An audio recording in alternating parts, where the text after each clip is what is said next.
ঘটনা হচ্ছে মেয়ে হচ্ছে আমার ভাবি হবে, বড় ভাবি। তো আমার ভাইয়ের সঙ্গে বিয়ে হয়।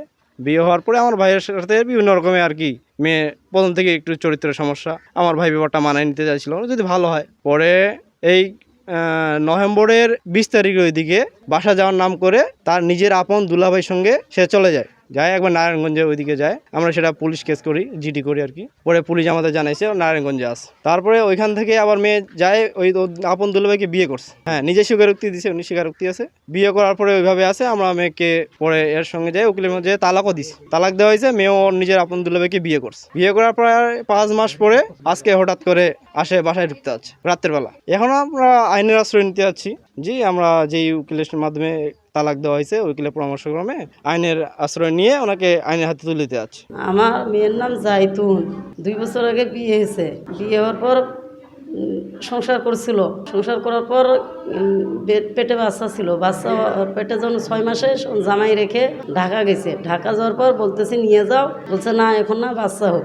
বাচ্চা হওয়ার পর কোনো খোঁজ খবর নেই, কিছু নেই। কারণ আমি কালকে আবার পাঠাই দিছি। পাঠাই দেওয়ার পর ঘর হাতে বাইর করে বাইরে রাখছে। আমি এই বিচার চাই, আর সংসার আমার মেয়ে করাবই।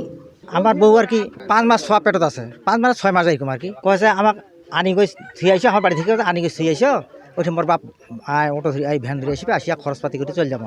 আমার মোর নাতিনিকে আনি করে নামাই দিছে। এরকম চাই আনি গেছে আমার 10 টাকা ভাড়া নামাই দিয়ে আইসে।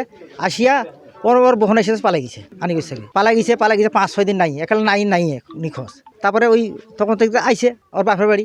আসিয়া ওই 5-6 দিন থাকি আসিয়া আছে। তার সঙ্গে তার ওই মেয়ে নাই। আর এই যে তো 5 মাস হতে যাবার। হ্যাঁ, কাল হঠাৎ করে আমার বাড়ি চলে আসে। কোনো লোক আসে না, আইতে মেয়ের মধ্যে হঠাৎ করে চলে আসে। এখন এই মেয়েটা আইতে কী করবে নাই করবে, কী করবে শোনা আইতে ধারা এই থুইছে আজ করে পহরা দিছে। আর আমি ভুল করছি, আমি স্বীকারও করছি।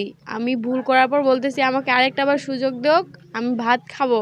তো আর ওরা তালাক দিছে নাকি 23 তারিখে, তাও আমি জানি না। ওরা বলতেছে আমাদের বাসায় নাকি তালাকের কাগজ গেছে, কিন্তু আমাদের বাসায় কোনো তালাকের কাগজ যায় নাই। যদি যাইতো তাহলে আমি আসতাম না। আমি বলতেছি আমি ভুল করছি, আমাকে আরেকটা বার সুযোগ দাও। যদি তোমরা নেও, আমি লেখাপড়া করে আসবো। পরবর্তীতে যদি কোনো কিছু ভুল হয় তাহলে তোমাদের উপর কোনো দায়ভার থাকবে না। আমি ফোনও আর ব্যবহার করব না। বাচ্চাটা যার বাসায় এসেছি তার